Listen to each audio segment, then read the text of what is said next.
Welcome everyone to 4 Hours to Lincoln. I am Ethan Weiss.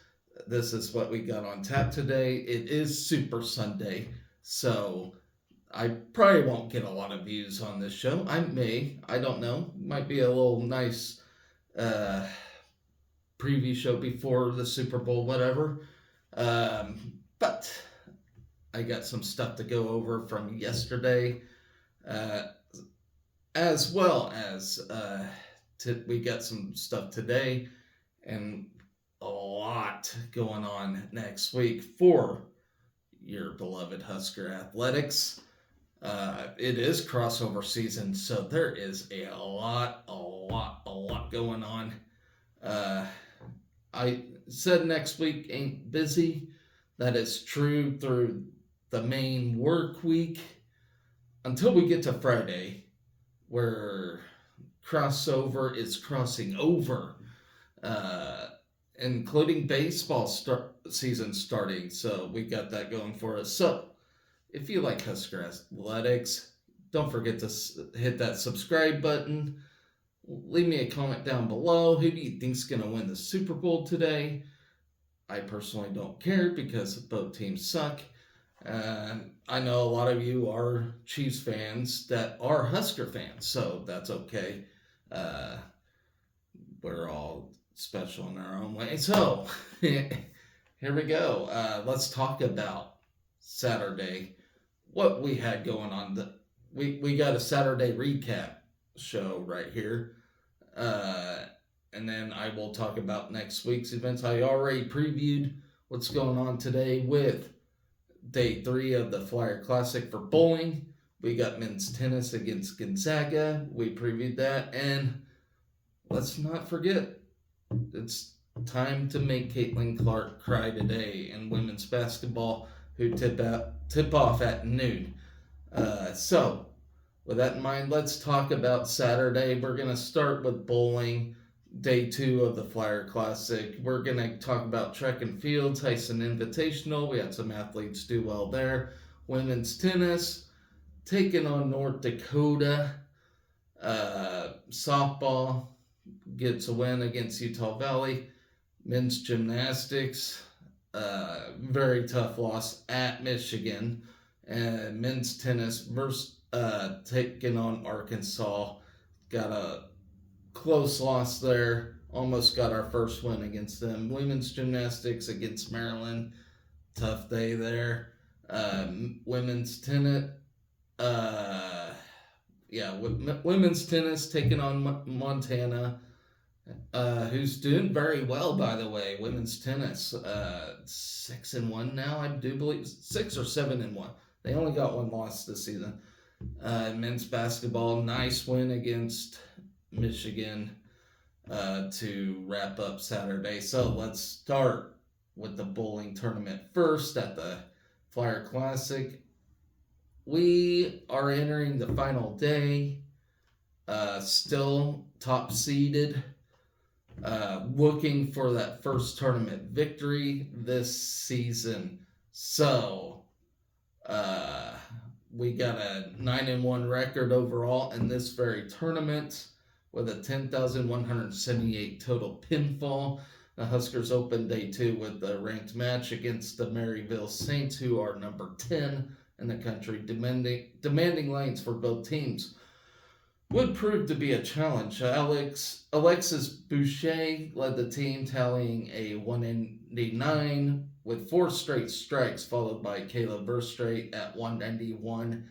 Brenna Hartzler then provided 188 with Jillian Martin tallying 171. Catherine Bowman rounded out the Big Red at 169 for a team score of 918.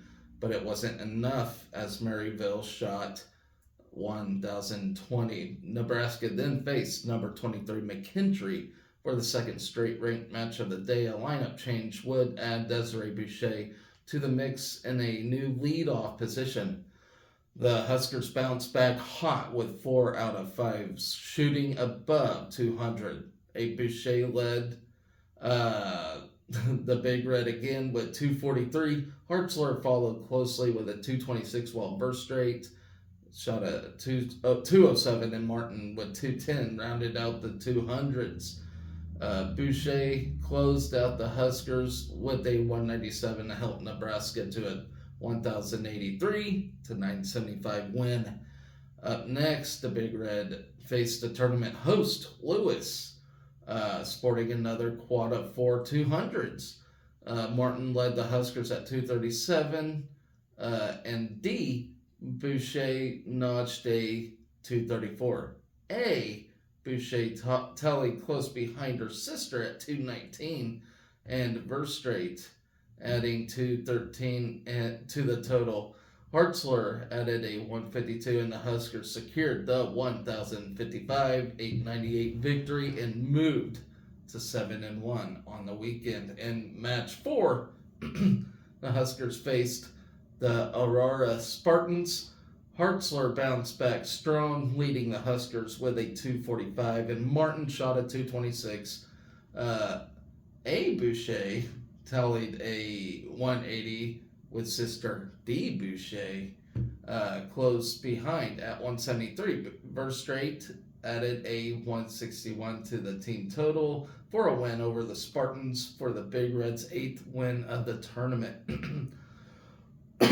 In the final match of the day, the stage was set for a 1 versus 2 standings match up against number 11 Sam Houston State, who's a very good bowling team, by the way. So with both teams playing aggressively, the lanes demanded perfection with little room for error. After finding their rhythm in the back half, Martin would lead the Big Red at 213, tying Sam Houston anchor Denise Blackkinsey. D. Boucher and Hartzler would tie at 205 with A. Boucher right behind. And if you don't know what I'm saying Desiree Boucher and slipped my mind who A. Boucher is, but you get what I mean here. Right behind at 189.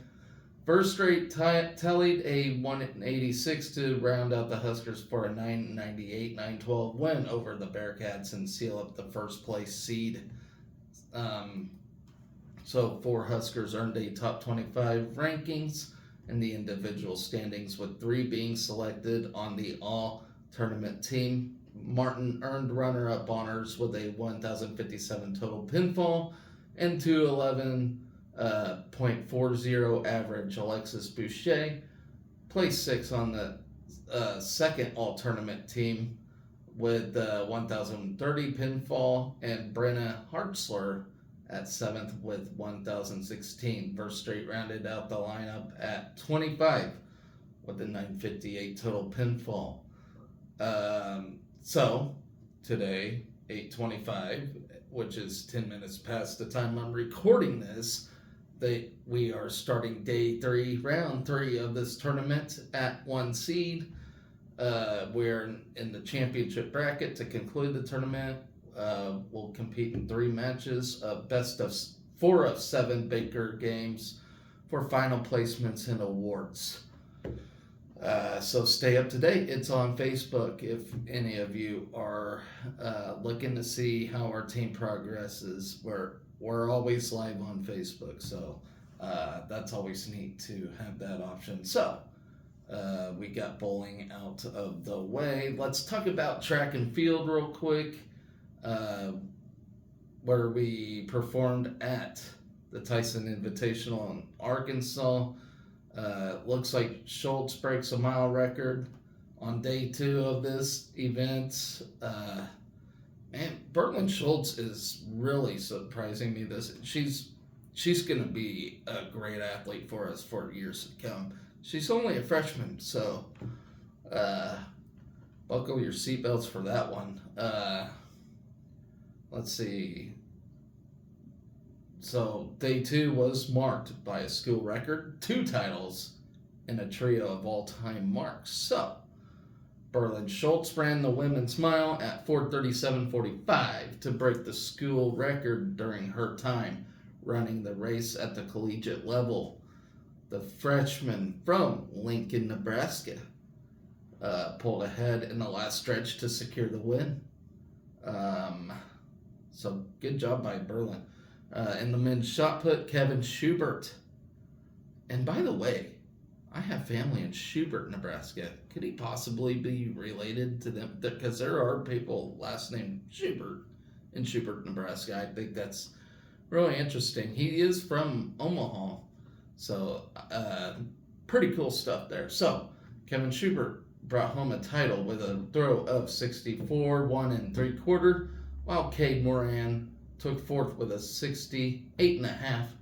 The Husker women put 3 athletes in the top 5 of the shot put, led by Mine Day Clark, posting a 56, 8 3/4 to place third. Kaylin Meyer and Amelia Flint finished 4th and 5th in the event with marks of 53, 8.5 and 52 and 11. Last weekend at the Frank Savine Husker Invitational, Nico Schultz improved his best 800-meter time to move to second on Nebraska's all-time list. In Saturday's race, Schultz bettered his time again to place third in the 800-meter Invitational with a 1:47.75. In the open section of the men's 800-meter, Gabe Nash pulled ahead at the last section to win his heat and place 6 overall with a personal best of 1:51.03.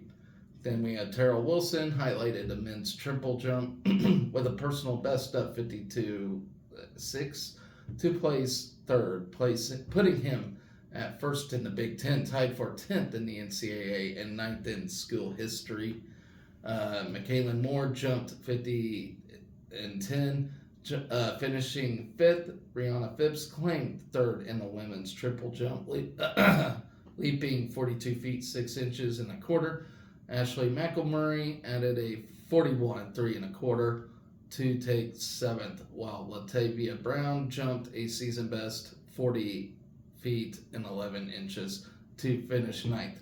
Jenna Rogers placed 2nd in the invitational section of the high jump with a clearance of 5 feet 11 1/4 inches, while Brooklyn Miller cleared a personal best of 5 feet 9 inches and 3/4 in the open section to add a runner-up finish. In the men's high jump, Tyus Wilson finished 7th in the invitational section with a height of 7 feet 1 inch, and Reed Nielsen cleared 6 feet 9 inches to tie for 2nd in the open section. Jessica Gardner tied for 10th in the women's pole vault with a height of 12 feet 8 1/4. Kavian Kerr was Nebraska's top finisher in the men's 200 meter, clocking a 21:32 to take 18th. Sam Kirchner ran a personal best 4:12.16 in the men's mile, placing 20th. So clearly, running events isn't our strongest suit. We have some, but our strong suit is, and seems to always have been, the field events. So, Tyrell Pierce, Jacob Hyde, Schultz, and Nick Bryant placed 8th in the men's 4x400 relay with a season best time of 3:09.25. In the women's 4x400 meter relay, we had Rebecca Pecora, Megan Walker, Abrielle Artley, and Johanna Ives teamed up to run a 3:44.41. Finishing 11th. So, that track meet's out of the way. There's no team scoring in this thing. I don't understand why. But we're getting closer to postseason action for indoor track and field. We are set to compete at the Nebraska Tune-Up on February 16th at the Bob. The following week, that we will take on Big Ten Indoor Championships from February 23rd to 24th in Geneva, Ohio. That's where they're always set for some reason. But good luck to them as we have entered the postseason. So, with all that said and done, track and field is set up to have a great postseason. Women's tennis, as I have mentioned, is looking phenomenal. Let's talk about them real quick as we sweep North Dakota and Montana in a doubleheader yesterday. So right now we are sitting at 5-1. We cleaned up with 2 7-0 sweeps on against North Dakota and Montana. We started day off against North Dakota with the Devils at the number 1 spot. Couldn't hold that in much longer. Number 25 doubles pair Anna Zamburik and Anfisa Danilchenko defeated Silas Saper and Andrea Jansen. And excuse me while I'm trying to pronounce tennis names. As y'all know, I am horrible at it.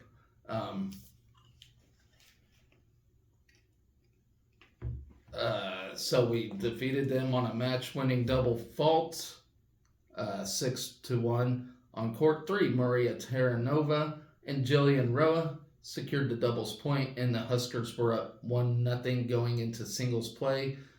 Maja Petrovic and Isabel Indrover Gallego were tied 4-4 on court 2 when the match was left unfinished. Then singles action started. We took the first set on all courts. On court 6, Lucy Lloyd made quick work of Bowles and cruised to the 6-0, 6-1 victory. On court 4, Zamburik swept Julie Schultz 6-1, 6-3 before Danilchenko defeated Andrea Jansen at the number 2 spot to secure the winning point for the Huskers. Petrovic followed suit, defeating Nor Heinens 6-3, 6-2. On court 5, freshman Maria Terranova defeated Aubin 6-4, 6-3. And Endrover Gallego closed out the 7-0 sweep on court 1 with the 6-2, 3-6, 1-0 victory. Then we faced Montana in the second match of the day. Starting with doubles, Rafael Lacassie and Petrovic secured the 6-0 win against Kelsey Phillips and Haley Murphy on court 1.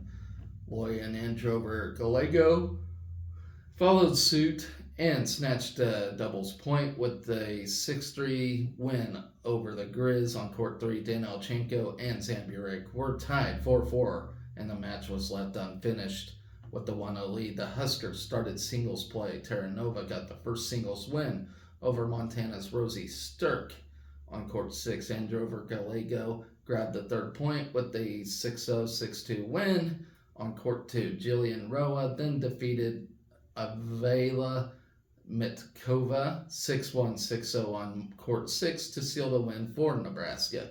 And Fiso finished on court 1 6-0, 6-3 to defeat Kelsey Phillips on court. On the other court, Petrovic was forced into a 10-point tiebreak and won 6-2, 2-6, 1-0.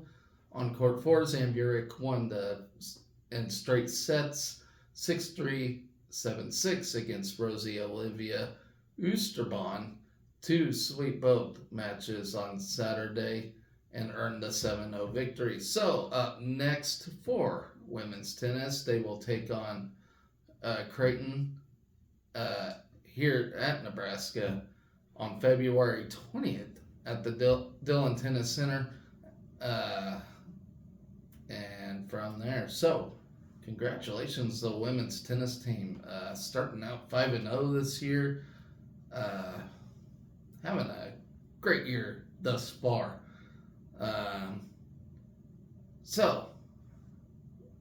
We got another win in a women's sport, which is softball against Utah Valley, a tight one to the end. It was to say the least. We did it without Jordy Ball, and I was told we won't see Jordy Ball for just a little while. So hopefully she's okay. According to Nate Rohr, who is the softball commentator for Nebraska, says he did see her walking around, and so we're probably trying to make sure she's 100%. After all, it is early in the season, way too early to, just throw her back in action when she ain't 100%. Um, so from there, we did get the 3-2 victory over Utah Valley. Won our final two games at this Puerto Vallarta challenge to make us 2-2. Um, it was a rough start to say the least. Played some really good teams, Duke and Washington being those really excellent teams. Um, and we probably had the jitters, to start things off. I no doubt think, I do believe we will get better, as this team kind of gels and gets some games under their belt. We got the last two victories, so that surely should be a confidence builder and boost us for another. I apologize, guys. That should boost us for another excellent softball weekend up ahead, which I will get to later on. So final two games were 2-2, with both losses coming to top 15 opponents. As I said, Utah Valley went 0-4 against schedule. That include 4 games against Power Conference opponents, including 3 ranked foes. Kaylin Kinney earned the win in relief for the second straight game after throwing 4 scoreless innings against Long Beach State on Friday. I already covered that game. Kinney had 3 innings of scoreless relief against Utah Valley. Kinney struck out 2 and did not allow a hit against the Wolverines. Sarah Harness started in the circle for Nebraska and allowed 2 runs and 2 hits in 3.2 innings. Offensively, 5 Huskers produced a hit. Billy Andrews had a solo homer, while Bella Bacon had an RBI double and Samantha Bland added an RBI single. Hallie Morris took the loss for Utah Valley despite a strong effort in relief. Morris pitched the final 5.2 innings, allowing 1 run on only 2 hits. Nebraska threatened to grab a 1-0 lead in the top of the first when Emerson Cope hit a hard ground ball down the first baseline and Brooke Andrews on second base, but Utah Valley first baseman Sage Nielsen made a diving stop to beat Cope to the bag to prevent a run. Utah Valley then stranded runners at first and third base in the bottom of the frame. In the top of the second, Sydney Gray and Bella Bacon had back-to-back doubles to begin the inning, with Bacon's double driving and Gray with the game's first run after Bacon moved to third on a sacrifice bunt from Caitlin Caneda. Samantha Bland scored Bacon with an RBI single to right. Billy Andrews made it 3-0 Big Red, and when she led off the third inning with a home run to center field, the 45th home run of her career and 75th career extra base hit. Okay, so the Wolverines made it a 1-run game in the bottom of the fourth when Peyton Hall hit a 2-out, 2-run homer to cut the Husker lead 3-2. It remained a 3-2 game heading into the bottom of the seventh. The leadoff batter was hit by a pitch before a passed ball put the tying run at second base. Kinney then struck out Hall for the Huskers' first strikeout of the game. A ground out put Nebraska 1 out away from victory, but also moved the tying run to third base for Utah Valley. The game then ended when Bland made a diving catch in shallow left field. That was a huge catch, as Utah Valley was right there about to score. So great play by Bland. She saved the weekend, that is for sure. Nebraska returns to action next weekend with 5 games in 3 days at the Troy Cox Classic in Las Cruces, New Mexico. So here's some side notes for yesterday's game. Nebraska had 3 extra base hits against Utah Valley. The Huskers had 9 extra base hits in their last 2 games after having just 1 extra base hit in the first 2 games of the season. That is perfectly understandable. Sophomore transfer Bella Bacon had an RBI double in the second inning to produce her first hit in RBI as a Husker. Freshman Samantha Bland had an RBI single in the second inning record to record her first career hit and RBI. Um, Billie Andrews had a home run in the game, the 75th extra base hit of her career. Andrews is just the 8th player in program history to record 75 extra base hits. Sophomore Alina Felix started in right field her first start of the season. Kaylin Kinney pitched 3.1 scoreless innings of relief. She threw 7.1 innings of scoreless relief over Nebraska's final 2 games, earning the win in both contests. Kinney and Billie Andrews were named to the all-tournament team. So it's nice to actually give somebody that ain't Jordy Ball some action and some games under her belt to build confidence. That'll build depth on this team for sure. So, nothing to hang your hat on. I know we had high anticipation, high hopes for this team this season, and we still do. Can't 2-2. It's not ideal. I would have rather leave 3-1, but we had some circumstances that just put us in this position. But it's all right. It's early in the season, guys. And I no doubt believe I think we'll win the Big Ten both ways, tournament and regular season. I really do. Even though, Big Ten's got some tough competition, it's not the strongest conference, and I do believe we got the best players to do it, for sure.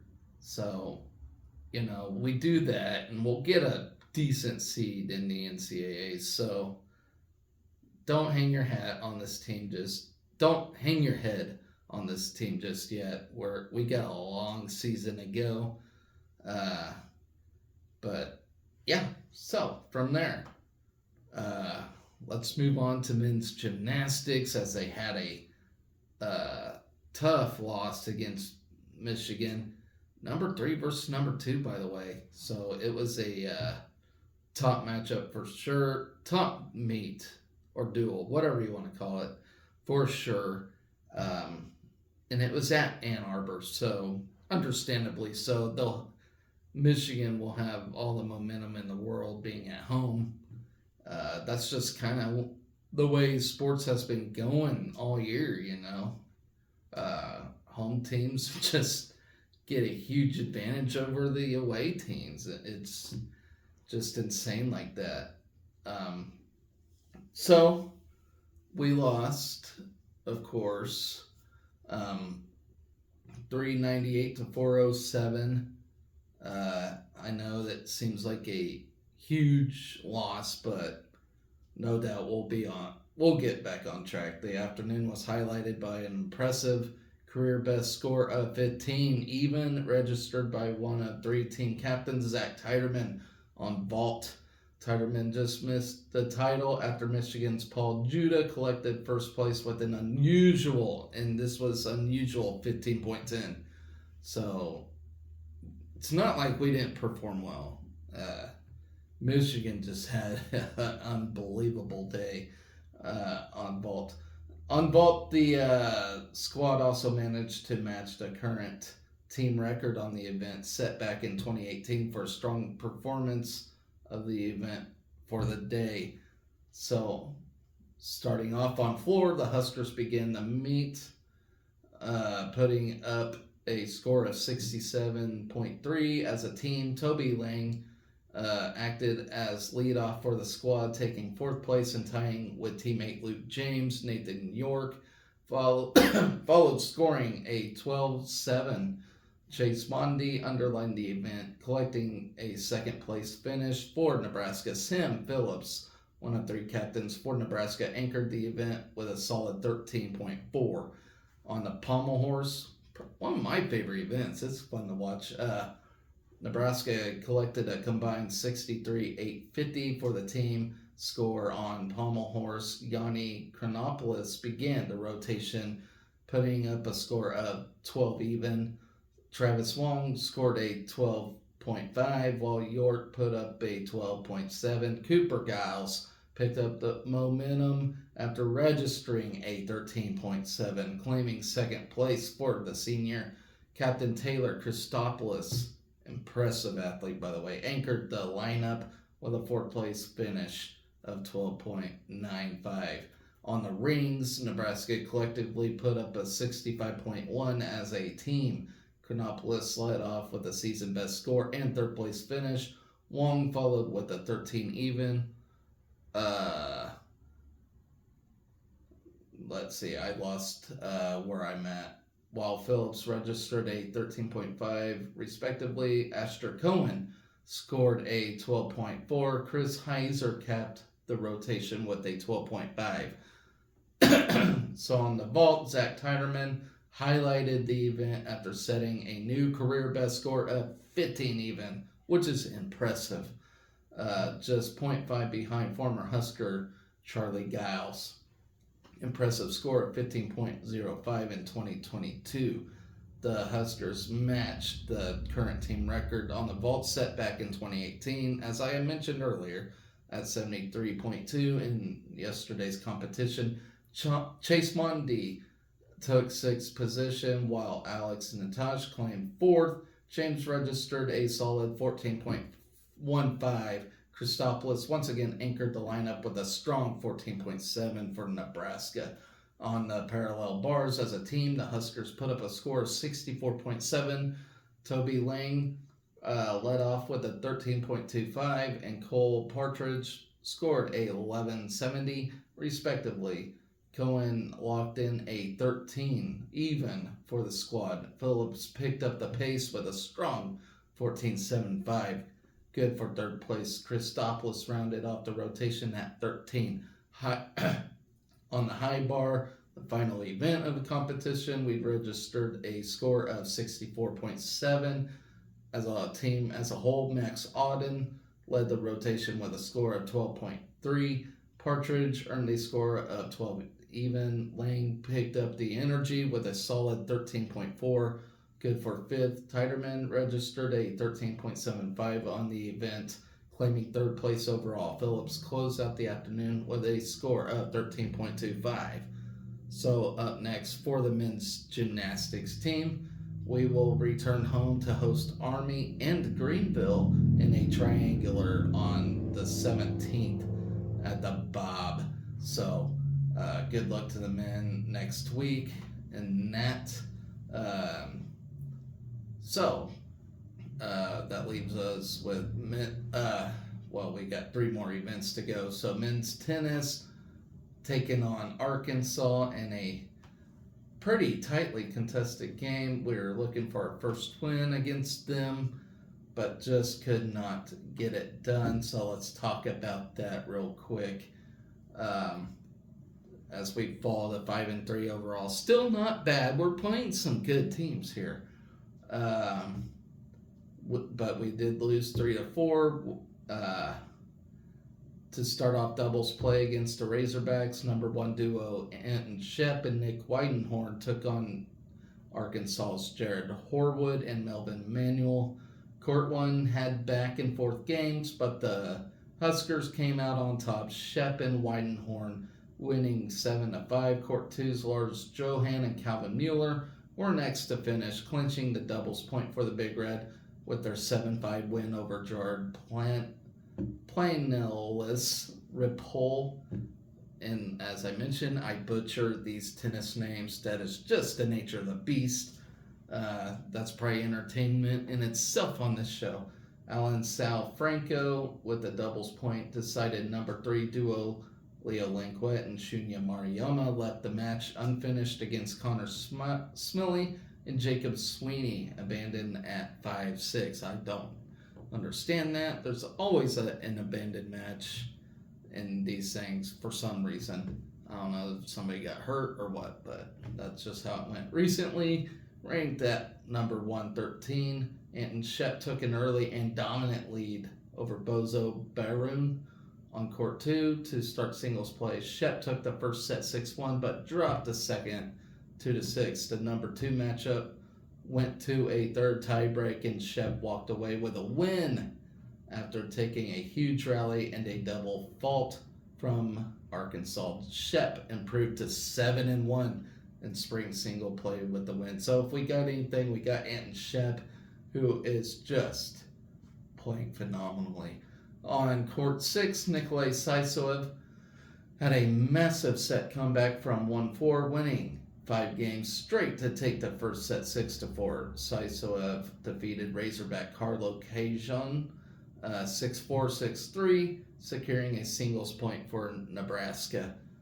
Christensen faced Benedict Emez on court 5 and battled, but fell 1-6, 3-6, giving Arkansas its first point. Mariama dropped his first set against Stefanos Sava on court 4, but had a comeback set win in the second, winning 4 consecutive games after being down 2-3. Mariama forced the third set, but was defeated by Sava 3-6, 6-3, 2-6. On court 3, Johan took on recently ranked number 107 Melvin Manuel and fell after 3 sets, 6-3, 3-6, 5-7. So in the number 1 slot, Muller took on Planos Rapol and secured the first set 7-5. Planos Rapol came back fighting in the second set, taking it 6-3 to force a third set. With all the other singles matches finished and the team scores tied at 3-3, the match deciding point came down to court 1's final set. Mueller battled but fell short, defeated by Planos Rapol 7-5, 3-6, 2-6. It was 6 matchup between Nebraska and Arkansas, and the Big Red are now 0-6 against Arkansas. So we're that close to getting our first victory. So up next, we take on Gonzaga today. So look for that. Look for hopefully we get a win there for sure. So moving on to women's gymnastics, let's talk about that real quick as we took on Maryland. We claimed 4 event titles in this thing. But we also fell short as well. So we are now 4-4 overall, 2-2 in the Big Ten, and Maryland's improved to 3-2 and 2-2 in the Big Ten. So the final score of the day, 196-675 to 196-125. So we're just fractions short on winning this thing. But it was in College Park, Maryland, so understandably so, Maryland had the edge already. Martina Coming claimed the vault event title with a 9,900, and Kinsey Davis grabbed the bars title with a 9,975. That tied her career high. Sophia McClelland won the beam event with the 9,875, and Emma Spence earned the all-around title with a 39,350. Whitney Jenks notched a career high on bars with a 9,875, and Isabel Saikon tied her career high of 9,800 on vault. So up next, let's go over the rotations real quick. So on rotation 1, the Huskers started the night off on bars, notching a season best of 49.425 in the event. Davis led Nebraska with a 9,975, which tied her career high and won the bars title. She has scored a 9,975 twice this season in the event. Spence posted an impressive 9,900, damn near perfect. Jenks and Clara Colombo each recorded a 9,875, with Jenks being a career best and Colombo's marking her season high. Singe Baxay and Sophia McClelland rounded out the lineup. In rotation 2, the Big Red competed on vault and scored a 48,500 as a team. Martina Coming earned a 9,900 to lead the team. Saikon tied her career high score of 9,800, and Spence followed her with a 9,725. McClelland, Isaiah Hall, and Baxay finished out the rotation. Rotation 3, Nebraska looked to bounce back on the floor and posted a 49,250 as a team. McClellan and Spence both scored a 9,900 to lead the team, with McClellan's marking a season best and Spence's tying a season high. Coman notched a 9,850 and Jenks and Baxay followed her with 9,800s. Holly Rourke rounded out the rotation 8,975. Final rotation on the beam scored a 48,950 as a team. McClellan led the Big Red with a 9,875 and Spence followed her with a 9,825. That tied her season high. Ali Gard and Baxay both scored a 9,775, and Saikon and Emma Simpton finished out the lineup. So, up next for the women's gymnastics team, we'll return home, take on Penn State at the Bob on the 17th, which is Saturday. So, good luck to the ladies in that. Final event of the day, men's basketball, with a nice win over Michigan to claim another Big Ten victory, home victory. The way the season's going, it's probably going to look like we're going to win all home and lose all away. That's just what it seems like, unless we pull out a miracle somehow. But still in good shape for the tournament. To get in tournament, we probably won't get a very high seed, but nonetheless, crazy things do happen in that thing. So, we erupted a pair 13-0 first half runs to build a 30-point lead and never looked back, winning 79-59 over Michigan. Josiah Alec produced his Nebraska season bests of 16 points and 8 rebounds to set the tone early for the Huskers. Nebraska put 4 players in double figures and shot 46% from the floor, and snapping an 8-game losing streak to the Wolverines dating back to 2018. So, great job.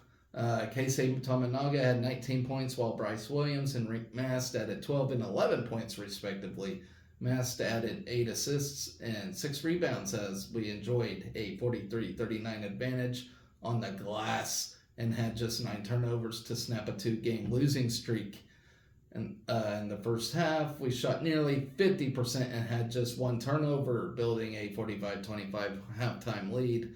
Tominaga had 15 of his 19 first half points, including 7 in a 13-0 run that turned a 9-7 lead into a 22-7 advantage.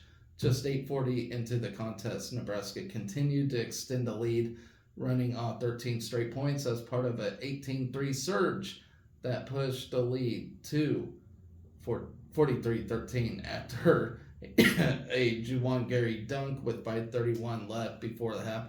But then it seemed like a dose of reality hit us at some point in this game, and Michigan was starting to bounce back in this thing. Nebraska hit 16 of their first 29 shots from the floor, but went just 1 of 10 from the floor in the final 5 minutes. The Wolverines mounted their comeback. So, if you ever play sports, sometimes when you're in the moment and you're making your shots. But then a dose of reality hits your head like, oh, we shouldn't be doing this. We shouldn't be. And then I think that's what happened for real. I think we just were like, okay, we're playing too good. So this can't be. And then, so instead of keeping our foot on the gas and stuff, we had that 5 minutes of reality, and it's like, oh. But I don't know. Sometimes that happens in sports. Michigan closed the half on a 12-2 run, getting 3-pointers from Terrence Williams II and Jalen Llewellyn to close to within 20 at the break. Nebraska held the Wolverines to just 32% shooting in the first half and forced 8 turnovers in the opening 20 minutes. Alec got the Huskers off to a quick second half start with 5 points as Nebraska opened the second half on a 10-4 run to stretch the lead to 27 after an Alec basket with 17 minutes remaining. Michigan got it to within 57-38 after Llewellyn's 3-pointer, with just over 13 minutes left, but Williams scored 9 of his 13 points over a 3-minute span to push the lead back to 25. The Wolverines used a 9-0 run to get within 16 with 5:23 remaining, but could not get closer as the Huskers stretched the lead to 19 on Tominaga jumper with 3:02 left, while holding Michigan to one field goal over the final 5 minutes. Nebraska held the Wolverines to a season low of 32.3% shooting. Namari Burnett scored a team high of 18 points, but was the only Michigan player in double figures. We will be off until next Saturday when we host Penn State. Game is already sold out, it looks like, and tip-off is set for 11 a.m. So we get a nice break, and we need it bad. We have, like I said, we have had numerous games where we just could not get a break. And, that Northwestern game on Wednesday really showed. I think a glimmer of it showed in this game. Even though we had our foot on the gas for a long time, when we kind of slowed down and had that dose of reality, I think that's where it showed too. But being at home and giving us that spark of energy to finish the game out, it's really nice to have this break, and it's coming at a good time. So hopefully, as a team, we can actually regroup and evaluate where we are. So from there, maybe we can make a huge run and get a road win or two in this final 6 games. Man, I can't believe we're getting that much closer to March. It's insane how fast this season has gone.